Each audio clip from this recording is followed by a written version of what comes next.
is Algeria. يصعب للشعب باش يبدا ثورة ويصعب له بزاف باش يوصلها.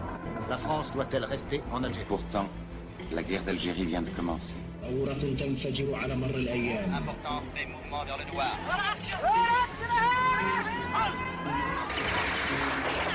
D'une nouvelle révolte des Chaouia. Les Aurès, une région de tout temps contaminable par les idées révolutionnaires. En 1956, ils étaient près de 20 000, bien entraînés. On les appelait les Moudjahidines. مجاهدين مناضلين حملوا المشعل نتاع الثورة والمشعل نتاع الحرية. This is Algeria. The peace has just begun. Peace and independence. Fashhadou, histoire et mémoire.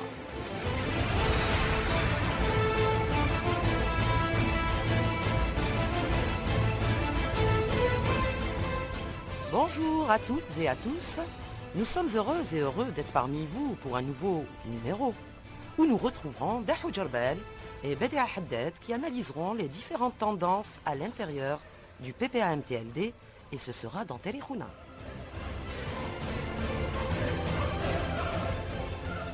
Dans Art et Révolution, rappelez-vous, la semaine dernière il a été question d'une œuvre de l'artiste peintre Mohamed Dissiakhem. Et bien aujourd'hui, nous avons de nouveau le plaisir de recevoir Madame Nadera Lagoun, enseignante à l'École supérieure des beaux-arts d'Alger, critique d'art, commissaire d'exposition, pour partager avec nous un autre coup de cœur. Et ce sera autour d'une œuvre de Mohamed Khadda.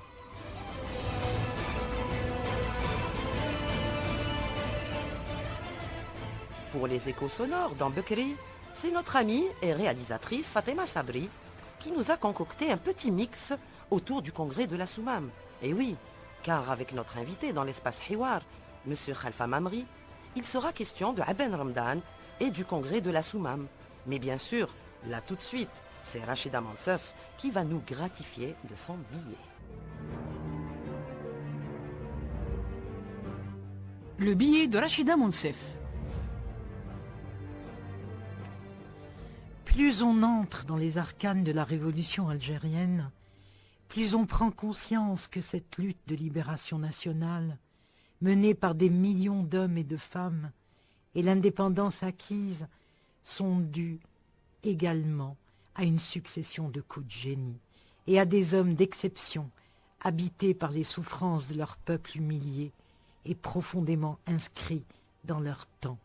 Semer l'idée d'indépendance, par exemple, dès le début du XXe siècle, et pendant des dizaines d'années, et à contre-courant, en est un que l'on doit au père du nationalisme algérien, Messali Hadj. Regrouper quasiment toutes les forces nationales dans les AML pendant les années 40 en fut un autre, grâce à Farhat Abbas. Rappeler l'identité algérienne, sillonner le pays jusqu'à ses confins pour réanimer l'histoire de la région et défendre la personnalité algérienne et celui de Abdelhamid Ben Badis. Mais le plus grand coup de génie, sans doute aucun, sera l'œuvre des 6 ou des 9 historiques qui allumèrent la mèche en dépit de conditions matérielles désastreuses. En militants expérimentés et attentifs aux soubresauts qui secouaient le monde, eux avaient saisi que des forces aveugles et colossales annonçaient la fin possible du système colonial.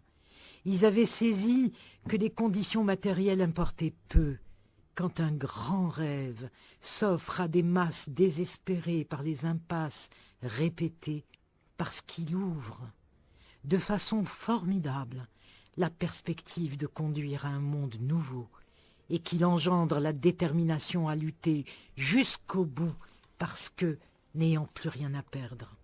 Lorsque Aben Ramdan sort de prison début 55, le pas a été franchi.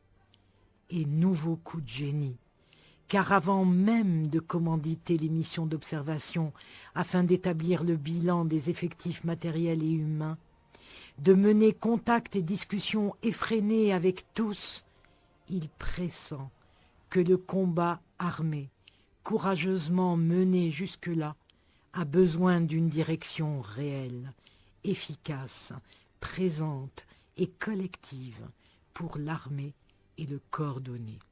C'est cet objectif qu'en bon jacobin, marqué par les leçons du 1789 français, il réalisera en travaillant inlassablement à l'organisation du congrès de la Soumam, le 20 août 1955. Ainsi fut fondé l'État algérien avec ses institutions et ses orientations.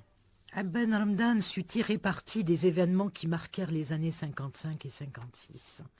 Il comprit le rôle recruteur de la répression coloniale, surtout après le 20 août 1955, et l'importance de l'information et de la propagande. Travailleur acharné, il se montra capable de décider, de trancher, de prévoir et d'organiser.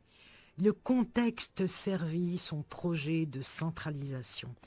Il fut servi, par exemple, par l'écroulement des forces modérées, déçues par leur contact avec Soustelle et une France incapable de céder sur l'accessoire, arc-boutée à son exigence de cessez-le-feu préalable.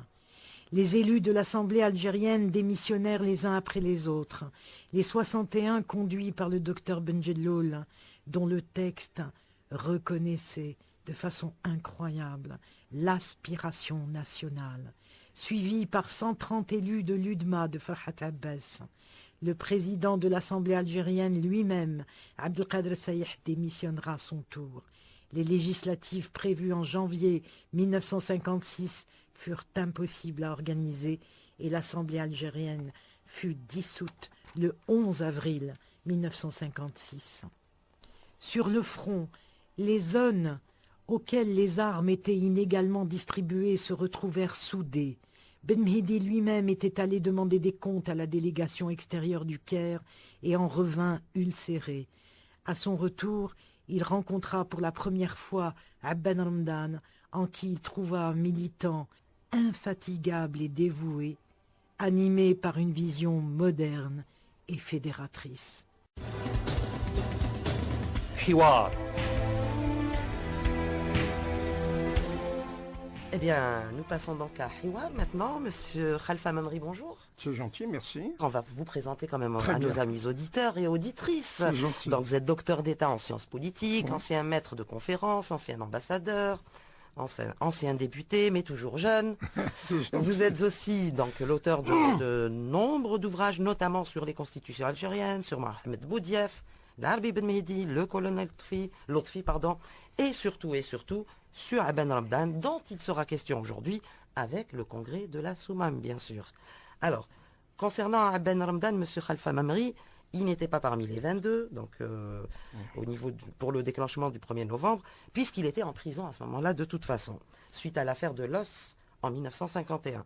Il est libéré en 1955, contacté par Karim Belkacem, et là donc il rentre dans le FLN et commence à voir la situation, donc à jauger, on va dire, la situation depuis. Donc ça faisait 1 an que le 1er novembre avait été donc enclenché. Donc qu'est-ce qui se passe à ce moment-là, monsieur Khalfa Mamri? Qu'est-ce qu'il constate? Écoutez, je crois qu'il faut donner un tout petit peu plus de précision. Oui. J'ai eu la chance, évidemment, de contacter les personnes qui ont eu pratiquement les premiers contacts avec Ben qui est sorti de prison. Moi, je situe son retour à Zouza, c'est-à-dire sa terre natale, en Kabylie, vers début janvier 1955. Est-ce que c'est décembre ou janvier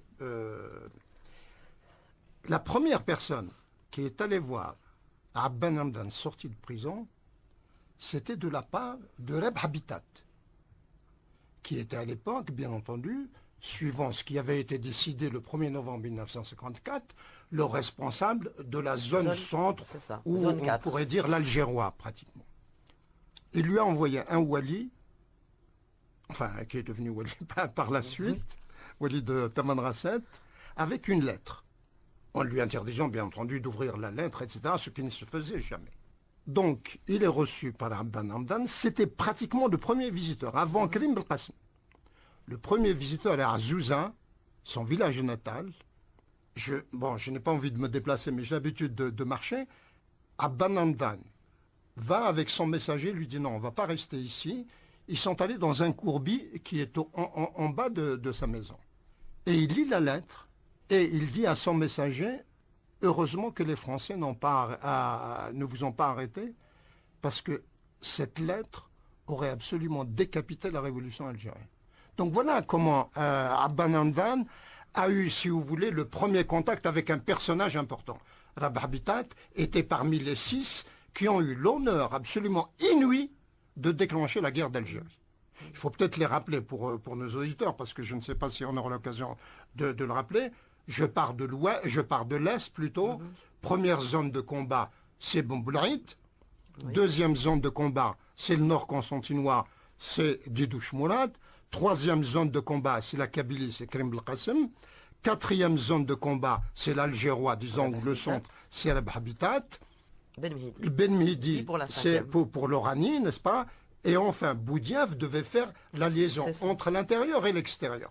Mais il faut absolument que les gens comprennent que Boudiaf a quitté l'Algérie 2 ou 3 jours avant le 1er novembre, c'est-à-dire avant le déclenchement de la guerre de libération nationale, et qui ne sera de retour que, pour me note au poignet, le 22 ou le 26 octobre 1956, arrêté avec les...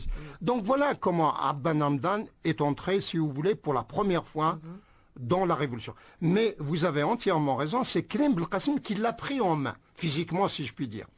Et là, j'ai eu la première personne, et je voudrais lui rendre hommage parce que je suis ému en rappelant son nom, c'est Rabah al-Khdar. Krim Belkacem, qui connaissait évidemment Rabah al-Khdar, qui était simple commerçant en bas de l'immeuble, n'est-ce pas? Donc Abban Hamdan arrive chez Rabah al-Khdar avec les recommandations suivantes de Krim Belkacem. Tu te mets vraiment à la disposition de ce monsieur, sans demander qui il est et sans t'interroger sur ce qu'il va te demander. Tout ce qu'il te demandera, tu le feras bien entendu dans la mesure du possible. Mais rien d'autre. Tu obéis vraiment au doigt et à l'œil à ce que te dira. Il ne lui a même pas dit son nom, à Abban Hamdan. Et évidemment, Abban a tissé une toile absolument. Tous les jours, Rabah al-Khdar me disait, bon, j'avais un contact avec X et Y, va voir ceci, va voir cela. Bon, évidemment, Abban, lorsqu'il est installé à Alger, bon, il n'était jamais au même endroit, il changeait continuellement. Mais la première personne, et il est venu dans une camionnette de laitier, de Kabylie au ruisseau. Voilà comment Abban Hamdan est entré en quelque sorte, si vous voulez, dans la guerre de libération nationale. Moi, je situe ça pour que les gens comprennent. On n'a pas de date précise, donc il ne faut pas tricher avec l'histoire. Je situe ça entre février et mars 1955. C'est-à-dire 3 mois ou 4 mois après le déclenchement de la guerre de libération nationale. 1er novembre 54, donc février-mars, c'est 3 mois ou 4 mois après. Oui, donc là, il arrive, c'est ça, 3 mois, 4 mois après.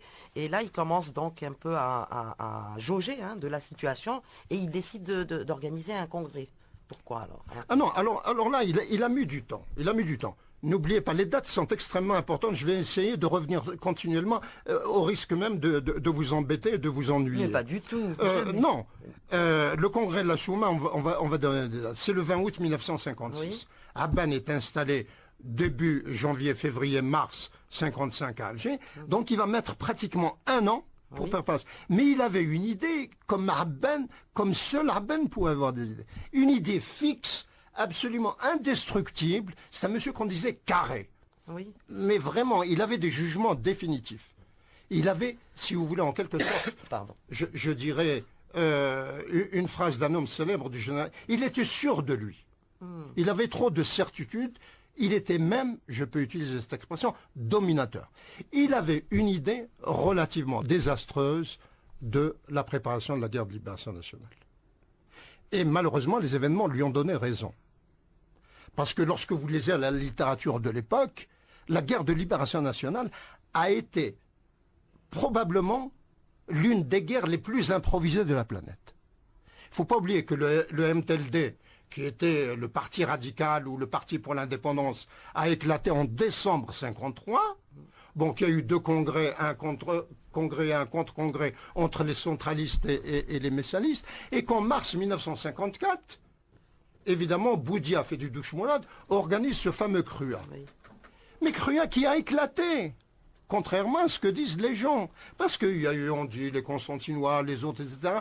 Bon, oui, en c'est juin l'histoire. 1954, donc moins de 6 mois, vous vous rendez compte? De mars 54 à juin, il décide de lancer une guerre contre, excusez-moi du peu, la 4e puissance du monde. La France, bon, je voulais faire le tableau de l'état des forces. Quel était le visage de l'Algérie en 1954? Visage du côté algérien, bien entendu, on ne disait pas algérien. Côté musulman ou indigène ou autochtone, peu importe. Et quel était le visage de la France? Les gens oublient que la France, qui a été défaite en 2 semaines pendant la Deuxième Guerre mondiale, a refait toutes ses forces en 1954. Elle est devenue membre de l'OTAN, qui a été créée en 1949. Elle est devenue membre permanent du Conseil de sécurité. Il n'y en a que 5 dans le monde, n'est-ce pas? Et même sur le plan militaire, elle avait refait toutes ses forces. Donc il décide de déclencher la guerre de libération nationale et dans l'improvisation la plus totale. Si vous voulez vraiment que je vous donne la preuve de tout ça, lisez véritablement le procès verbal de la plateforme de la Soumam au Congrès, lorsque, donc ils se sont réunis, mais je ne vais pas anticiper, chacun d'eux a dit: quelles sont vos forces, monsieur Ben Midi? Quelles sont vos forces, monsieur Omran? Quelles sont vos forces, monsieur Karim Belkacem? Qu'est-ce que vous avez? Comme argent, comme arme et comme djounoud. Oui. Je vous assure, c'est squelettique. C'est squelettique. Et Abben a eu cette expression dès le départ: vous êtes des criminels d'avoir lancé une guerre de libération nationale contre la 4e puissance du monde dans ces conditions.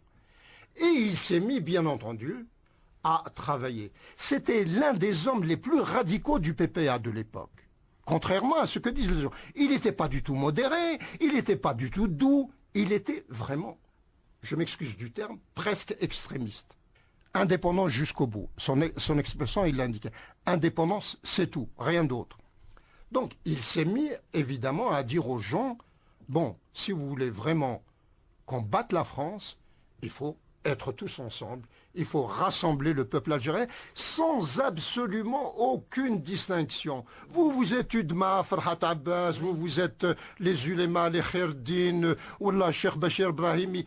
Oui. Ça ne me regarde pas. Il parle des Israéliens. Ce qui m'intéresse, moi, c'est que, c'est Al-Barladar qui me disait, est-ce que tu es pour l'indépendance de l'Algérie ou pas? Et je veux lui mettre le doigt dans l'engrenage pour qu'il soit pour l'indépendance de l'Algérie. Voilà comment il a préparé. Mais les gens oublient que jusqu'au congrès de la Soumam, si vous voulez qu'on fasse l'état des lieux, et je vous en conjure, je conjure les gens qui vont m'écouter ou vous écouter, qu'ils regardent la plateforme de la Soumam. Elle existe partout. Oui, oui. Dans le livre de Harbi, Archives de la sur Révolution Internet, algérienne, on la télécharge. Il y a un document qui a été publié par le ministère de l'information de l'époque et qui le donne ici. Donc il y a tout. Monsieur c'est squelettique. Sur Internet, on la télécharge. Oui, oui, c'est squelettique. Il n'y avait absolument rien. Donc Abben s'est mis... Et puis en plus, c'est pas Lacoste, c'est Sustel qui était gouverneur général de l'Algérie à l'époque. Il cherchait ce qu'on appelait la 3e force. Il cherchait à s'entendre avec les centralistes, il cherchait à s'entendre avec les messalistes, il cherchait à s'entendre, bien entendu, avec les modérés, etc., etc.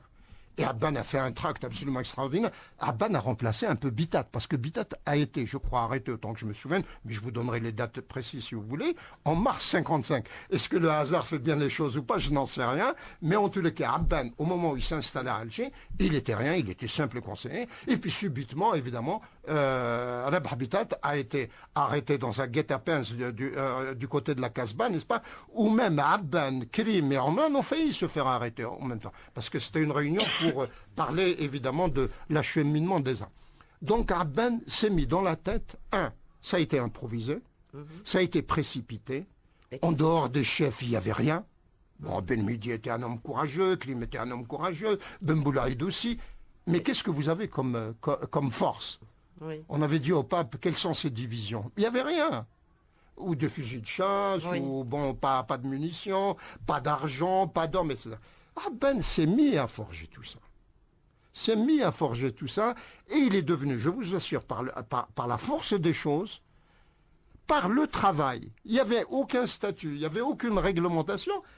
Et encore une fois, faites-moi la gentillesse de lire la proclamation du 1er novembre. Je vous la montre. Vous êtes 2 dames que je respecte beaucoup. Il y a 2 pages. Voilà comment est partie la guerre d'Algérie. Il n'y a rien. Nous l'avons lu. Alors, moi, ce que j'ai dit, j'ai critiqué peut-être à outrance, de façon non pas méchante, mais de façon scientifique, c'est qu'une guerre démarre sans qu'il y ait un commandement unifié, sans qu'il y ait une vision d'ensemble. Il n'y avait pas de chef pour la guerre d'Algérie. Il y avait les fameuses zones, chacun était à peu près libre dans son secteur. À un point tel, et excusez évidemment la référence que je vais prendre, c'est Bentouba lui-même qui dit dans les archives de la Révolution algérienne, conférence faite longtemps après, le 5 février 1960, on était pratiquement 6 peuples, 6 régions, 6 commandements, 6 visions, 6 projets politiques. En plus, et ça je le tiens de Saad Dahlab en personne, Abban donc est installé à Alger, il a mis à peu près 1 an pour assembler les forces. On lui doit 2 choses. En 1 an, disons le printemps 55, printemps 56, 1 an. Disons avril-mai 55, avril-mai 56. Dans cette année, il a rencontré les centralistes. Oui. Farhat Abbas à 2 ou 3 reprises en haut de la rue d'Idouch-Mourad. Il a rencontré les ulémas. Il a rencontré tout le monde en leur disant la seule chose qui m'intéresse, c'est terminé. C'est à titre individuel, vous entrez. Il ne peut pas y avoir 2 FLN. Bon, on peut parler du MNA. C'est un homme qui a été carré. Il ne peut y avoir qu'un seul mouvement qui représente l'Algérie et le combat algérien, parce que les affaires sont tellement difficiles, on ne peut pas vaincre l'armée française, on ne peut pas vaincre la 4e puissance du monde si on s'amuse à être divisé. Il a été fédérateur. Donc, il a réussi en 1 an, évidemment. Saad Dahlab me reçoit chez lui. Saad Dahlab est un personnage important, puisqu'il a terminé en tant que ministre des Affaires étrangères du GPRA de la Révolution algérienne. Il m'a juré que Abban l'a envoyé vers... Il ne le connaissait pas. C'est Ben Khadda qui a recommandé à Abban. Si vous me dites comment Ben Khadda est entré dans la guerre de libération, je vais vous dire aussi. C'est lui-même qui me l'a dit. J'ouvre cette parenthèse pour vous dire l'importance de Abban. Ben Khadda me dit, bon, personne ne savait qui avait lancé le 1er novembre 1905. Tout le monde était désemparé. En dehors des 6. Même les 22 ne savaient pas. Enfin, les 22 étaient démantelés après. Qui c'est qui a... Bon. Moi, j'ai fait dans le gros livre sur Abban Hamdan, je suis allé à la wilaya d'Alger, j'ai voulu compulser l'écho d'Alger, le journal d'Alger. Oui. Tous les partis de l'époque, où ils étaient hésitants, où ils ne savaient pas qui avait déclenché la guerre, où ils avaient condamné, parce qu'ils pensaient que c'était vraiment de l'aventurisme. C'était vraiment du bricolage. Ben Khadda voulait à tout prix entrer dans la guerre. Et il avait, j'utilise l'expression, il avait le nationalisme dans le sang. Il était patriote, si vous voulez, dans son âme. Il part avec un monsieur que j'ai connu, qui était en France, qui a été chef de la Fédération de France, Louanché, Salah Louanché. Il téléphone, paraît-il, mais un simple téléphone de l'époque, comme quoi vraiment la guerre peut se faire à partir, si vous voulez, d'anecdotes. Il téléphone à Haïdar au Caire. Il savait que Haïdar était au Caire. Bon, évidemment, Ben Khadda était le secrétaire général du MTLD dissous, n'est-ce pas? Et il téléphone pour dire, bon, écoutez, on aimerait bien, nous, les gens, les centralistes, retrousser nos manches et entrer dans les rangs de la Révolution. Il fixe rendez-vous à San-Remo, dans le nord de l'Italie, à Louanchi et à Ben Khadda, Ben Youssef Ben Khadda, qui deviendra le 2e président du GPRA. Oui. Et qui il trouve là-bas? Il trouve Ben Bella, à la place de Haïdar. Bon, allez, Ben Bella venait du Caire. Wesh Brita, c'est Ben Khadda. On voudrait, évidemment, nous aussi, participer au combat de libération. Quel loup? Je ne suis pas sûr, mais il me semble qu'il y a un monsieur qui s'appelle Abban Hamdan, il ne le savait pas, qui est à Alger. C'est lui. Qu'est-ce que vous tirez de la conclusion de ça? 2 personnages aussi importants, Ben Bella et Ben Khadda. Ça prouve que le patron déjà de l'époque, c'était Abban Hamdan. C'est lui qui pouvait admettre ou ne pas admettre quelqu'un dans la guerre de libération. Je reviens à Saad Dahlab, donc qui a été recommandé par Ben Khadda. Ça c'est extrêmement important. Parce qu'on est toujours dans l'état des lieux. Il l'envoie pour savoir ce qui se passe. Il n'y avait absolument aucune liaison, aucune coordination entre les zones de combat. Je vous parle encore une fois du printemps 55. Hein. Entre printemps 55, je ne peux pas vous dire quel est le mois. Printemps 55, printemps 56, 1 an. Il dit, bon, si Saad, Medebik, il faut essayer d'aller voir qu'est-ce qui se passe dans les Aurès. La zone numéro 1, les Aurès, bon, il savait que c'était Boumboulaïd, mais il n'avait absolument aucune information. Alors, je vous prends un témoin, vous qui êtes les animatrices de cette émission. Aucun des chefs de la Révolution ne savait ce qui se passait à 200 ou à 300 kilomètres. Personne. Pire encore. Saad Dahleb prend le chemin, il arrive chez Zérout Youssouf. Je vous jure sur la tête de mes enfants, c'est Saad Dahleb qui me dit ça. Je peux même vous donner la date et l'heure à laquelle il m'a reçu à Hydra. Il m'a dit, j'arrive chez Zérout. Oui, je dis que, bah, il ne devait pas se connaître non plus. بعثني واحد السيد bon عبان رمضان مسؤول كبير, enfin un dirigeant important d'Alger. Il voudrait savoir ce qui se passe pour la préparation du congrès. Il voudrait savoir ce qui se passe dans les Aurès. Que devient Ben Boulaïd. Saad Dahleb a été d'une courtoisie, d'une aisance, d'un accueil absolument plus que fraternel, maternel presque. Il me disait, Zérout était vraiment gêné. Lui-même n'avait aucune information. Il m'a dit, il s'est mis à se torturer l'esprit pour lui dire, je crois savoir, mais je ne suis pas sûr que Ben Boulaïd serait mort. Dans quelles circonstances, je suis incapable de vous le dire. Et Saad Dahleb me parlait en arabe. Il m'a dit donc qu'il abrite, bon, je ne parle pas en arabe. Il n'y a pas de souci, il n'y a pas de problème. Non, non. Maintenant, il a صدقتني واللي للجزائر باش تقول للناس باللي بن بولايد على حساب زيروت يوسف. Zérout qui avait remplacé Doudou Chmoulad qui avait été tué en janvier 55. Vous vous rendez compte? Donc la guerre de libération a commencé en novembre. En novembre, il ne s'est pratiquement rien passé. Décembre, rien passé.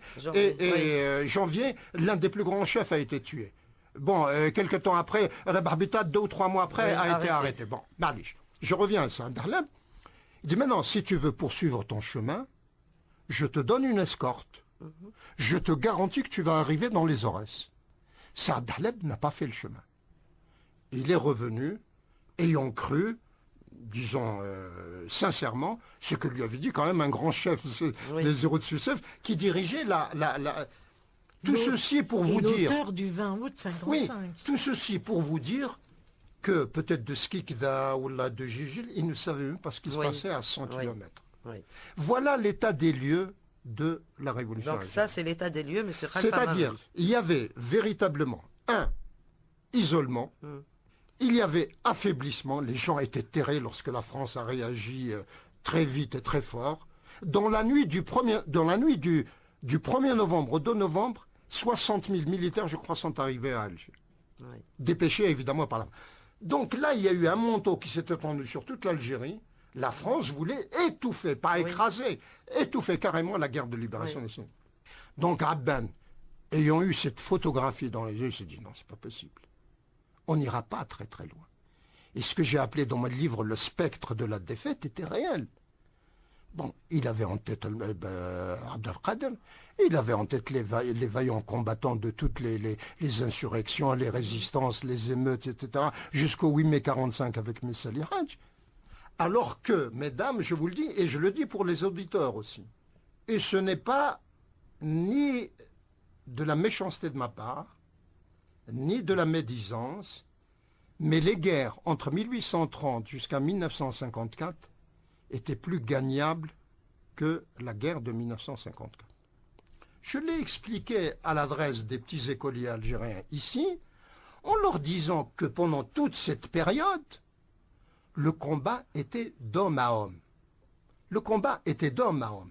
Il ne pouvait pas, et on pouvait même considérer que l'Algérien, enfin appelons-le l'Algérien de l'époque, était plus solide que le Français qui ne connaissait pas l'Algérie. Il n'y avait pas de peuplement français en 1830 ici.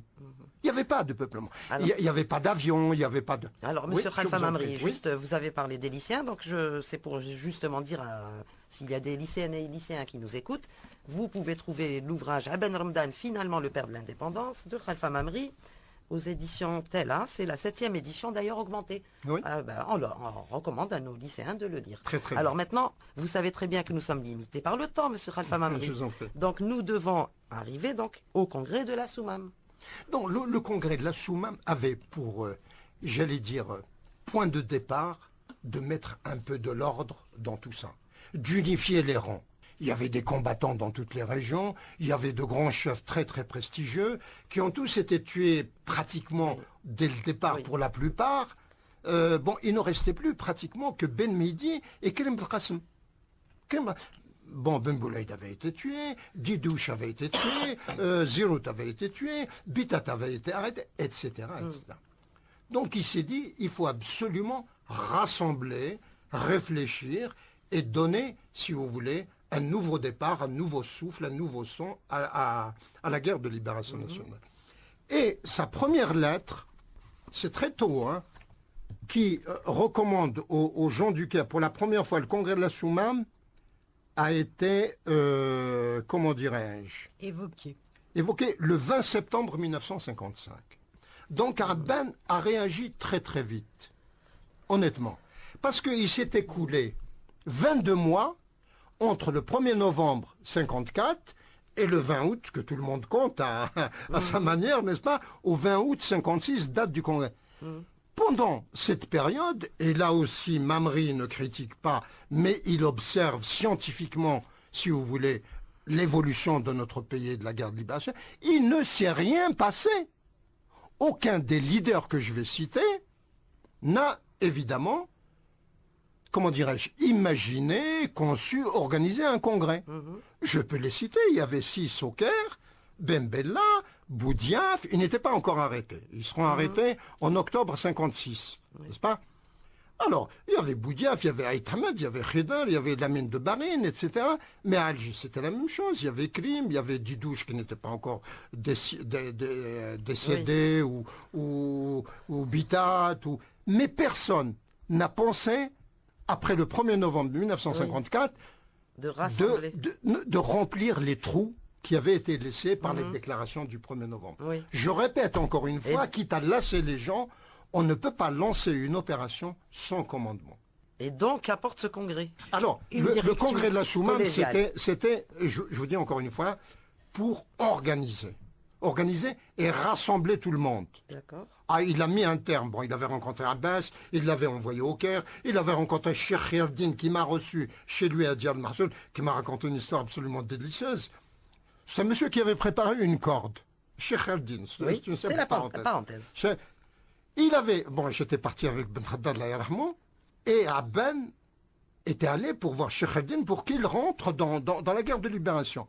Et Cheikh Khaireddine m'a dit, bon, Diyar al-Marsoul, tout le monde connaît, enfin, les Algériens connaissent, il était au 3e étage ou au 2e étage, il a préparé une corde pour que Abban puisse éventuellement sauter par la fenêtre au cas où il y aurait une perquisition de l'armée française ou des policiers français. Donc, c'est vous dire, Cheikh Khaireddine a été envoyé par la suite par Abban au Maroc, n'est-ce pas? Donc, c'était pour rassembler, mettre de l'ordre et fixer le cap, la vision. Voilà véritablement le congrès de la Soumam. Ils se sont réunis à 6. 6 ont déclenché la guerre. Alors, je les ai dit tout à l'heure. Je vais rappeler, parce qu'il y a eu beaucoup de confusion, aussi bien dans le livre de Yves Courrière que dans Harbi. Je vais même vous raconter une anecdote qui m'est arrivée à moi. Donc il n'y a eu que 6 congressistes. 1, Ben Mehdi, qui a présidé le congrès.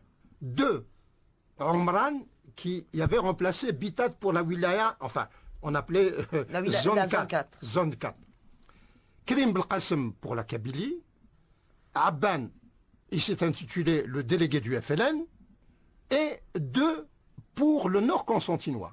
Zirout Youssef, qui était le chef, et son adjoint, Bentoubal. Alors, beaucoup de gens, j'ai lu ce dernier temps... Et de la une, alors, de la une, il y avait ce problème de Ben Boulaïd.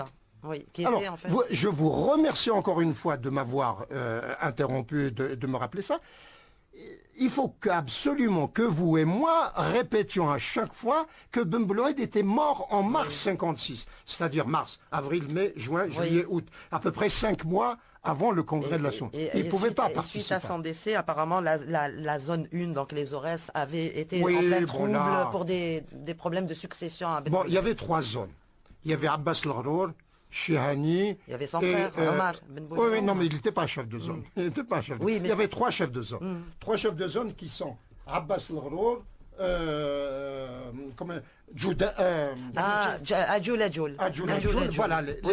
Adjoul. Et évidemment, chacun d'eux voulait succéder à Ben Midi. C'est ce qui a expliqué, évidemment, ce qui se passait par la suite. Oui, à Ben Boulaïd. À Ben Boulaïd. Oui. Voilà. Chacun des trois chefs de zone, qui étaient en titre, que j'ai ici dans ce livre, n'est-ce pas? On va les répéter, si vous voulez bien. Donc voilà là. Voilà les trois. Il y avait Chehani Bachir, Adjoul et Abbas Lghor. C'était les trois chefs de zone qui, chacun d'eux, prétendait à succéder. Oh, il y a eu une guerre. Bon, voilà. Donc, d'où l'absence, en tout cas, d'où l'absence de la zone 1. Voilà. Bon, et puis, beaucoup de gens parlent des territoires du Sud. Il n'y avait pas de territoire du Sud. C'est-à-dire, si Cherif avait été envoyé, en quelque sorte, il avait envoyé un rapport. Il n'a pas pu participer. Alors, en ce qui concerne la délégation extérieure, j'aimerais vous lire avec votre permission, parce que là, les documents ne mentent pas. Mamri peut dire une bêtise, il m'arrive de dire des bêtises. Mais un document de l'époque est absolument infalsifiable. Donc la délégation extérieure qui était au Caire, c'est ça? Qui était au Caire et qui était constituée d'ici. Voilà ce que dit Abban, Alger, le 3 avril 56. Donc on est à 3 mois, 4 mois, aidez-moi pour savoir. Avril, mai, juin, juillet, août. On est à 5 mois du congrès. 4 mois. 5 mois. Non, 5 mois. Et le 20 août. Alors, nous demandons au frère Khedar de le rappeler. Alors, bon, Abban, j'irai un peu plus loin, avec votre permission. Je vais lire rapidement. Dans cette réunion seront réglés tous les problèmes et nous dissiperons tous les malentendus. L'intérêt du pays exige cette réunion, car nous ne vous cachons pas que si la situation actuelle dure, nous allons vers une catastrophe. Vous entendez? La France est décidée à nous écraser. C'est une lettre de l'époque. Des cris d'alarme nous parviennent de tous les chefs de zone et de région, particulièrement du Nord Constantinois et de la Kabylie. Ils nous demandent de vous dénoncer, ils s'adressent aux gens du Caire, publiquement. Des groupes entiers, je vous assure, ils n'exagèrent pas. Moi, j'étais de l'époque. Des groupes entiers ont enterré leurs armes, faute de munitions, et se sont mêlés à la population. J'en ai pas pour longtemps. Encore une demi-page. Le découragement s'empare du peuple qui commence à nous lâcher. Il faut que les gens comprennent comment c'est passé.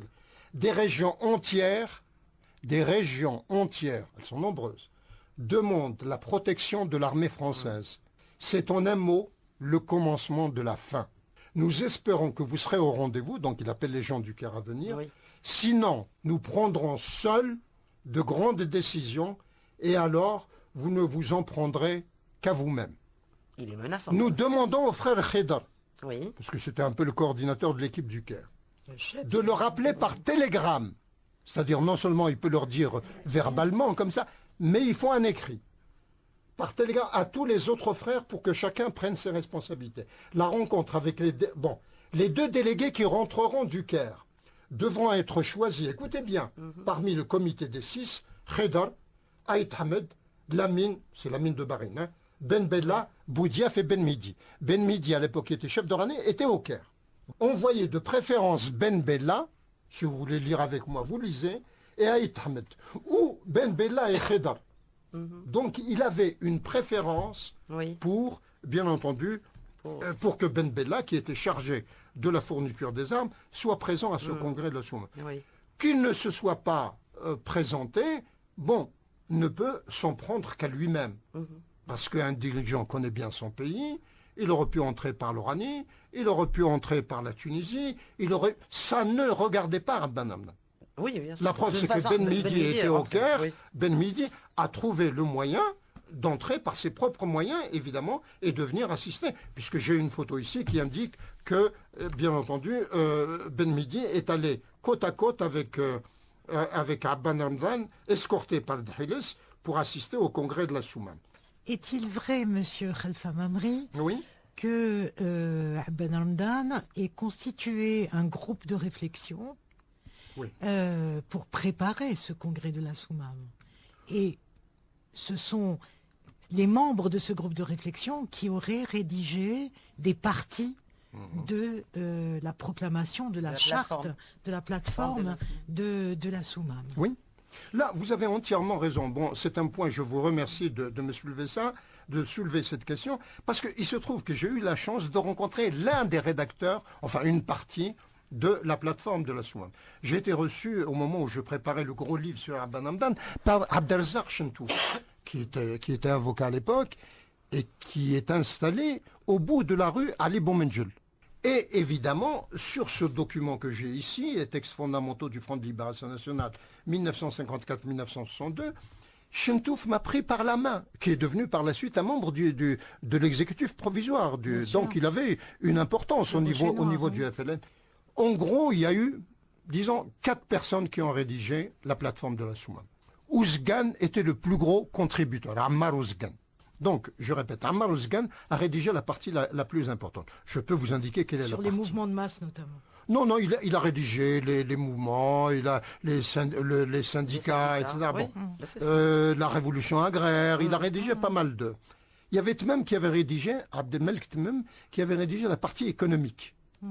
Qui deviendra ministre des Finances, je crois, du président Chedli, si je ne me trompe pas. Hein. Mais il a été ministre des Finances. Est-ce que c'était avec Zawal Chedli? Je crois que c'était avec Chedli.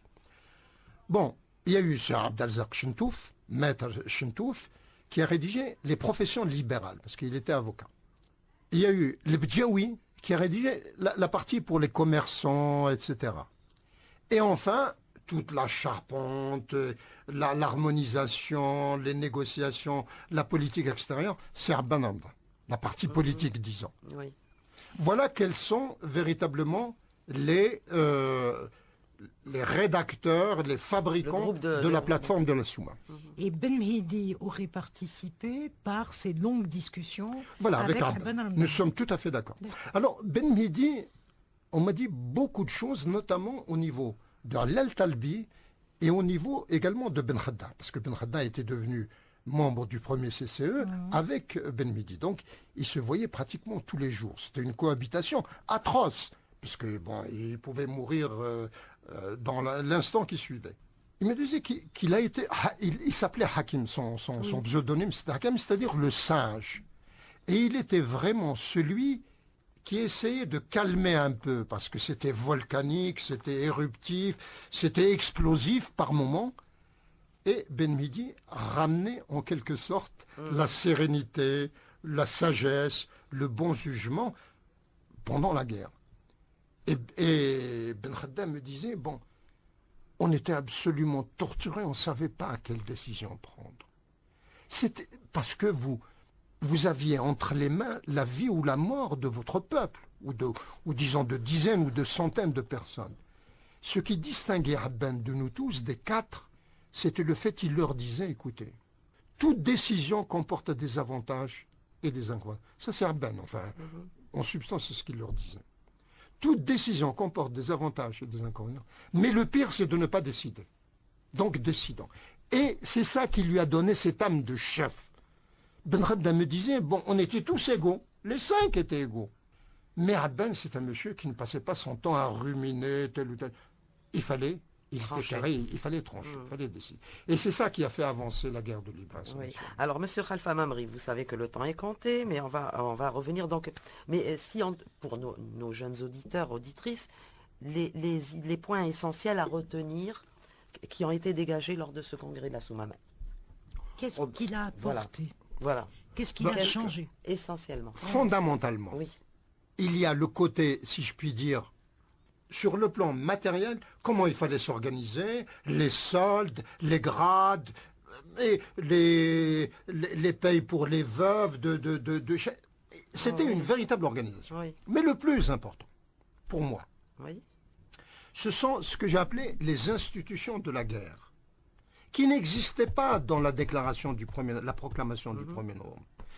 Nous avons la chance de n'avoir que 2 institutions. Elles sont faciles à retenir.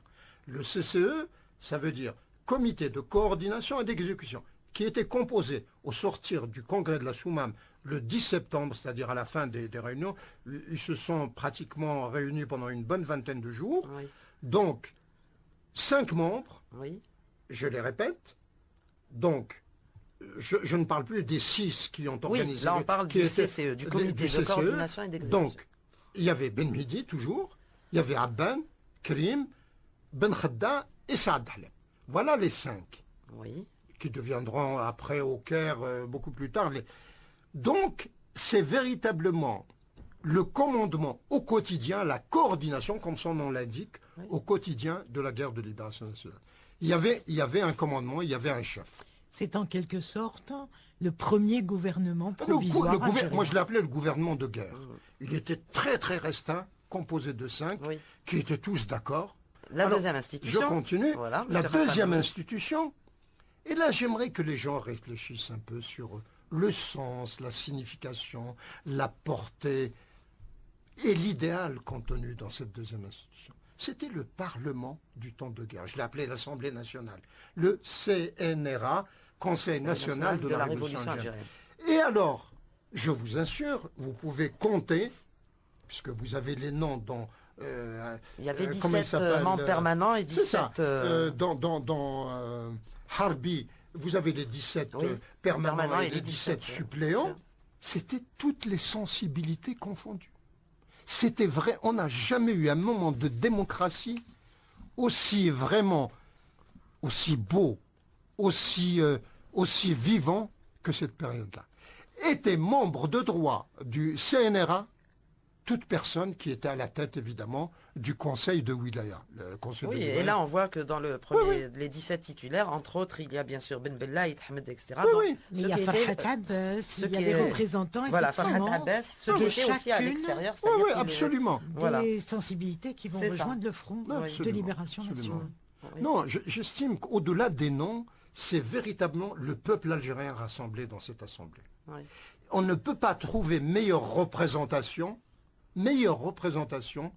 de toute l'Algérie, à la fois régionalement et populairement sur le plan du peuple, que le CNRA. C'est-à-dire, toute personne qui avait une parcelle d'autorité et de commandement était dans le CNRA. Ceci dit, on ne peut pas cacher non plus que c'est à cause de cette composition, c'est-à-dire la raison pour laquelle nous admirons aujourd'hui ensemble la composition du CNRA, c'est exactement cela qui était reproché à Ben Ramdan notamment, c'est-à-dire d'avoir écarté des historiques en les mettant suppléants, comme Tobel par exemple, et d'avoir mis des centralistes ou des udmistes ou des ulamas comme membres à part entière. Alors un mot, et mais c'est vraiment ne pas avoir de sens politique. Et ce n'est pas vous reprendre. Non, les gens qui ont dit ça, c'est notamment Ben Bella, et je l'ai dit. Bon. Oui. Vous avez embrigadé les modérés, vous leur avez donné le commandement de la révolution. Non. Abbas représentait un segment du peuple algérien. Toufiq al-Madani représentait pour les ulémas, etc. Et c'est tellement vrai qu'on ne peut pas reprocher à Abban d'avoir rassemblé le peuple algérien pour vaincre la France, donc en temps de guerre. On ne peut pas lui reprocher ça. Alors que Ben Bella, en temps de paix, a pris qui? Il a pris Farhat Abbas comme président de l'Assemblée nationale. On ne peut pas. C'est moralement insupportable. Insupportable. Il faut être conséquent avec soi-même. Vous considérez que Farhat Abbas était un modéré, un mou, un hésitant, un versatile. Ma'lish. Vous ne pouvez pas le reprocher à Abben, qui avait une idée très très claire. On ne peut libérer ce pays que grâce à tout le monde. Le peuple. Moi, je n'ai pas le droit de refuser à quelqu'un de lutter pour l'indépendance de son pays. Mais je regrette. Après l'indépendance de l'Algérie, c'est Farhat Abbas qui est devenu. D'ailleurs, il s'est disputé avec Ben Bella 2 ou 3 mois après. Autre question, Rachida non, Mansef? non, et puis qui a été le premier président du GPRA. Oui, bien sûr. Des raisons semblables. Oui, 3 ans après l'assassinat d'Arben. Notamment à la France que l'interlocuteur de la France était crédible et pouvait être accepté en tout cas. Bon, il avait une expérience quand même de plus de 50 ans ou de 60 ans. Absolument. Ah bon, c'était pas n'importe qui. Alors avant de nous quitter, non, je voulais juste la question du personnage de Abben. On dit qu'il était coléreux ou colérique. Les deux existent, mais là colérique. Assez.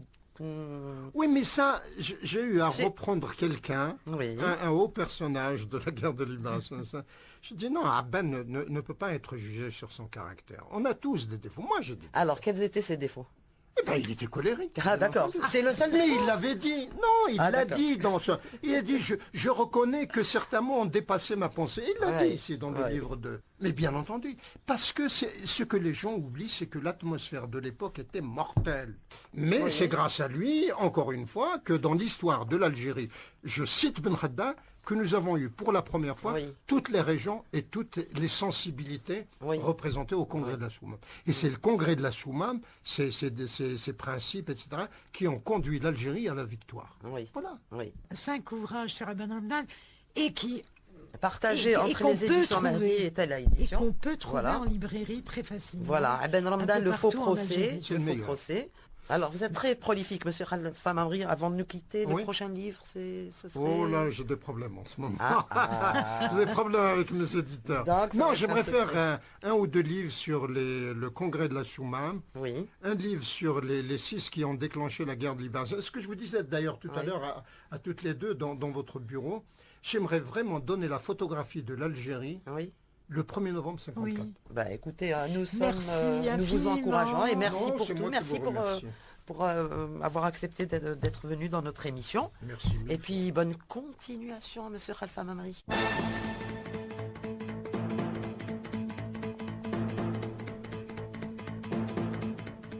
Bekri. Pour illustrer et appuyer les propos de notre invité, monsieur Khalfa Mamri, Fatima Sabri a extrait du documentaire de Faisal Ajaout des témoignages de 3 moudjahidines qui avaient participé au congrès de la Souma. تحضير لمؤتمر الصمام تقريبا في شهر أفريل 56 وكانت هناك اتصالات بين الشهداء زيروت يوسف رحمه الله وعبان رمضان وكريم بالقاسم ثم العقيد عميروش رحمه الله. La préparation a été faite par les responsables, pas par des moudjahidines simples. Les responsables, à la حال, ont mûri le problème du congrès de la Soumam bien avant. Peut-être qu'avant même le déclenchement de la guerre, ils ont bien préparé un jour, à la حال, il faudrait se réunir si la révolution نجحت et mettre les choses au point. Je n'ai pas eu connaissance du congrès. Ce n'est qu'à la dernière minute qu'on m'a appelé. Parce que les congressistes, ceux qui ont préparé le congrès, avaient besoin de secrétaires. Il y a des endroits où on peut tenir le congrès. Il y a Ifri, Ouzlegen, Douara Ouzlegen, et il est à la croisée des chemins. À la Kouléhal, ils ont arrêté la décision, à l'Ifri. مؤتمر الصمام بالنسبة لنا احنا شغل واحد اللي كان في بير وجا واحد رمى له الحبل ونقذوا يعني طلعوه باش يشم الاكسجين. Comme toutes les grandes réunions, il faut un secrétariat. Il faut diffuser les résolutions. Ce n'est qu'une fois à Ifri que je rencontrais 2 autres jeunes, Allah yarhamhum les 2. C'était Tahra Amirouchen et c'est le Hussein Salhi. Le congrès de la Soumam à la Kouléhal, cela a été critiqué à l'époque parce qu'il y avait des intérêts personnels en jeu. كاين ناس اللي هما اساسيين في الثوره وما مشاوش مؤتمر الصمام. Eh bien, il n'y a pas eu le moindre incident. Pendant toute la durée du congrès, qui a duré une douzaine de jours, il n'y a pas eu le moindre incident. Il n'y a pas eu ni de sortie de l'ennemi, ni d'accrochage, ni rien du tout. Alors, les délégations, comme elles sont venues dans la plus grande discrétion,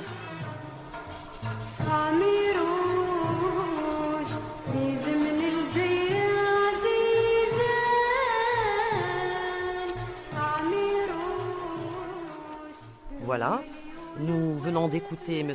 Abdelhafid Amokran, Moudjahed de la première heure, ministre des Affaires religieuses de 1993 à 1994, et pour plus d'informations, à lire son ouvrage autobiographique Mémoire de combat.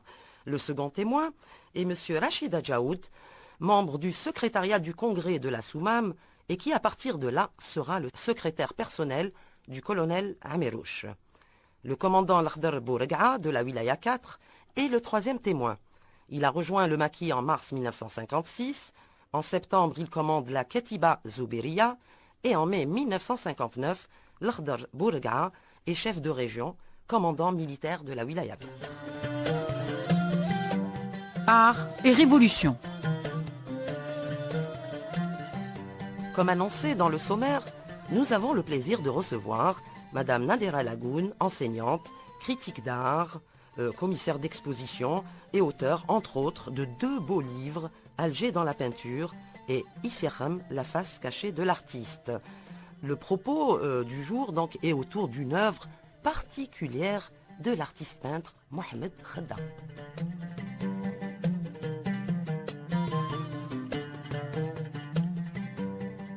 Bonjour Madame Nadera Aklouch Lagoun.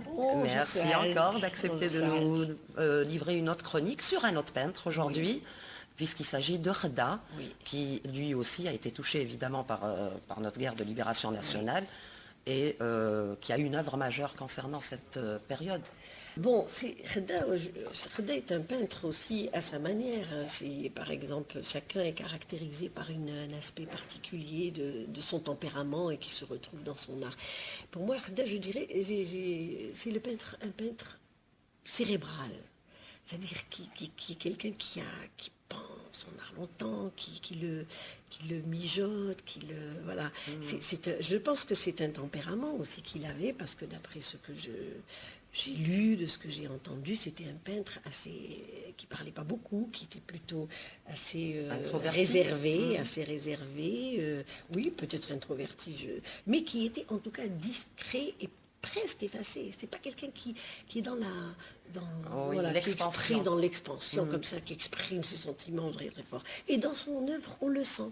Moi, je trouve qu'on le sent parce qu'il y a des choses très ramassées comme ça. On sent qu'il y a des tensions, mais il y a quelque chose quand même de calme. Tu vois, on a ces contrastes de couleurs. Des fois, on a des rouges flamboyants, très puissants. Puis après, on a des bleus qui rafraîchissent. C'est extraordinaire. Donc, pour Khedda, moi, c'est l'œuvre qui me paraît la plus emblématique de son... Bon, Khedda est un militant, c'est un artiste militant à sa manière, il était déjà engagé, même politiquement, sa position est claire, et militant, résistant, et qui le montrait, quoi. Dans ses œuvres, moi j'ai retenu Les Casbah ne s'assiègent pas, qui est une œuvre qui existe au Musée national des Beaux-Arts, qui est donc une huile sur toile aussi, d'1,22 m sur 2,44 m, quand même, elle est grande, et qui est donc datée entre 1960 et 1982. Il a peut-être refait des choses, voilà. Et donc, ce tableau est intéressant, très intéressant pour moi, parce que par rapport à l'ensemble de sa production, c'est un peintre abstrait, bien que, bon, je ne vais pas débattre aujourd'hui ici de l'abstraction, parce que c'est quand même nuancé ce que c'est que l'abstraction. Mais c'est un peintre dans lequel on ne retrouve pas d'images vraiment dans le sens figuratif du terme, des images reconnaissables par rapport au réel, voilà. Et dans Les Casbah ne s'assiègent pas, on a, au fond, disons, deuxième plan, on a la Casbah, les maisons de la Casbah, comme ça, qui sont posées de manière très reconnaissable. Le titre l'indique, mais quand on voit, on reconnaît aussi. Donc, et la ville est visible là, elle est reconnaissable. Et on voit une Casbah, la Casbah elle est peinte d'une manière comme pour faire ressortir le fait qu'elle est délabrée, qu'elle est aussi en souffrance quelque part, et qui résiste. Au siège du délabrement ou au siège le siège qu'on lui a fait aussi subir pendant la colonisation. Oui. Notamment pendant la période de la zone autonome. Absolument, absolument.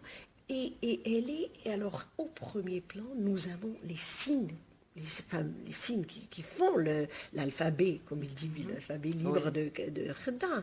Ces signes inspirés de la calligraphie arabe, mais qui sont aussi des calligraphies qu'il utilise, qu'il transforme quand il travaille sur l'arbre, sur la nature et tout. C'est parti de là, mais en fait, il les transforme complètement. Et donc, au premier plan, on a une sorte de barrière, de signes rouges et noirs qui forment, pour moi, c'est comme des barbelés. Nous avons même sur le côté droit des sortes de signes qui sont absolument comme des mitraillettes, qui sont pointés vers la Casbah. Donc j'ai trouvé cette œuvre très très forte parce que cette Casbah en arrière-plan qui est dans des tons gris, blanc, comme on dit, un peu blanc grisonnant, et puis cette énormité de signes comme ça qui sont qui se superposent, qui s'en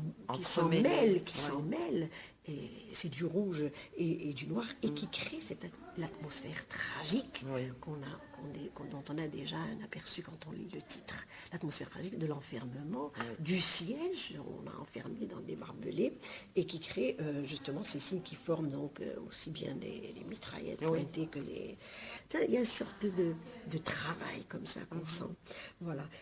Mais ça ne veut pas dire qu'il n'y a pas d'émotion. Et moi, c'est dans cette œuvre, j'ai trouvé l'émotion, parce que ce contraste et cette violence opposée à la ville qui est après un peu dans le flou là-bas, et cette violence des signes qui forment des barbelés, une ligne de barbelés, je trouve qu'il y a l'émotion, mais l'émotion, elle est différente. Chez Siram, elle est à fleur de peau. Chez Kheda, elle est profonde, elle est enfouie. C'est quelqu'un qui est plus comme je l'ai dit tout à l'heure, il est peut-être plus réservé, donc il la montre pas facilement, moins impulsif, mais qui prend son temps, une émotion très profonde, mais qu'on retrouve un petit peu cette façon d'exprimer l'émotion dans son travail de cette manière. Donc c'est très fort parce qu'il y a une esthétique quand même de la souffrance quand on voit ces signes. Malgré qu'il n'y ait aucun personnage humain. Oui, il n'y en a pas. C'est ça qui est très fort chez lui d'ailleurs. Il est dans l'abstraction. J'ai dit tout à l'heure, on ne va pas débattre sur l'abstraction, mais l'abstraction, c'est aussi partie du réel. Donc, je veux dire, c'est une esthétique... c'est pas du désespoir, mais c'est une esthétique de résistance, d'expression aussi toujours du tragique, comme chez Siram, mais qui est plutôt dans quelque chose de différent, parce qu'elle est plus dans des représentations plus abstraites peut-être. Merci beaucoup, Madame Nandera Lagoun. On se retrouvera une autre fois. Oui, pourquoi pas. Merci beaucoup pour d'autres sujets qui ont aussi fait de la résistance par leurs œuvres. Merci beaucoup. À très bientôt. Je vous en prie.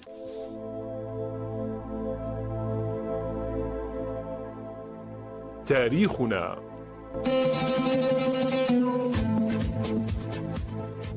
Nous retrouvons tout de suite, pour la dernière chronique, Dahou Djerbel et Badi Haddad sur le cheminement du PPA-MTLD, dont l'aboutissement sera le déclenchement de la lutte armée, en passant par l'éphémère Comité révolutionnaire pour l'unité et l'action. Processus, donc, monsieur Dahou Djerbel, a été quand même long pour arriver à la décision de la lutte armée. On peut dire le processus a été quand même long si on relativise le temps, parce que entre 1947 et 1954, il n'y a que 7 ans. Oui, mais vous avez parlé aussi de 42, 43, ça commençait déjà au niveau de... Même entre 42 et 54, ça fait qu'une dizaine d'années, une douzaine d'années. Donc c'est sur le plan de l'histoire, c'est un temps très court. Au fond, ce processus qui va mener à la cristallisation d'un groupe qui reste minoritaire dans le parti, qui reste minoritaire dans le mouvement national. Un groupe qui est décidé à passer à l'action armée. C'est celui qu'on appelle le CRUA, Comité révolutionnaire pour l'unité et l'action. Non, ce groupe-là va avoir des représentants dans le CRUA, mais ce n'est pas le CRUA. Le CRUA viendra après. Le CRUA va être une tentative de rassembler, comme vous dites, les éléments, soit les éléments qui représentent le comité central du parti. Donc les centralistes. Qu'on a appelé par la suite les centralistes, soit des éléments qui vont représenter les radicaux du PPA clandestin et qui vont constituer le comité révolutionnaire pour l'unité d'action. Donc au fond, l'idée du passage à l'action existe chez tous les groupes, chez tous les courants. Elle existe principalement chez Messali Haj et les partisans de Messali, et elle existe aussi au sein du PPA-MTLD et particulièrement dans le groupe de l'organisation spéciale. Et ce groupe-là va considérer les éléments du comité central comme étant des modérés qui refusent le passage à la lutte armée, qui privilégient la formation politique, la conscientisation politique et qui privilégient la négociation avec les autorités françaises. Y a-t-il une explication à ça en tant qu'historien? Par rapport aux années 40 et 50, il faut se dire aussi que des plans de modernisation et d'équipement de l'Algérie sont développés qui vont préfigurer le plan de Constantine.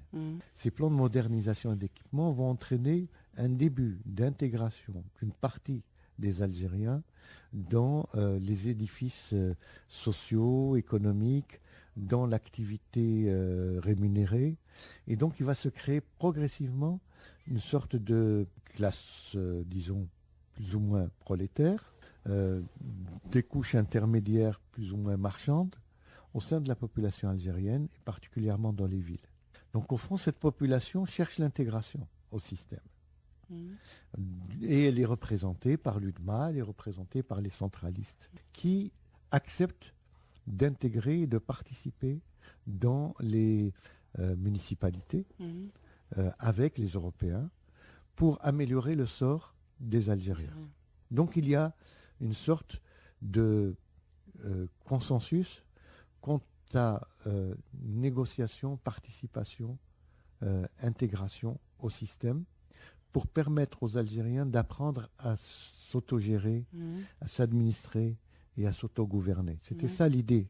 L'idée, c'était pas seulement de refuser la lutte armée, mais c'était de donner le temps au temps pour que les Algériens puissent enfin un jour s'autogouverner. Et donc il faut qu'ils participent aux associations, il faut qu'ils participent aux partis politiques, il faut qu'ils participent aux municipalités, donc à la gestion du quotidien, à l'administration des choses, avant de réclamer l'indépendance. Pour les politiques, c'était d'abord l'organisation, la conscientisation et ensuite l'action.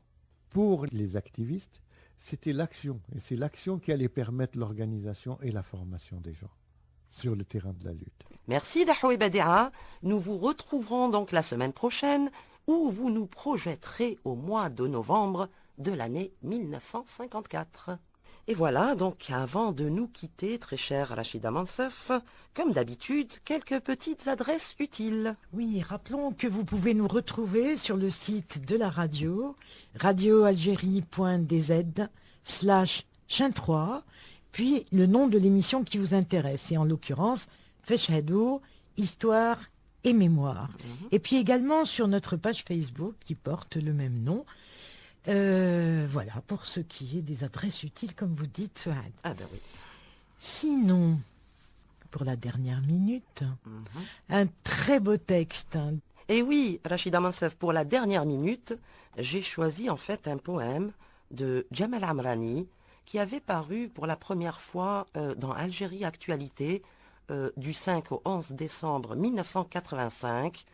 Ce poème s'intitule « Habiter le sel » et il est dédié pour Mohamed Dissiakham, lui aussi trop tôt ravi à notre affection. La dernière minute.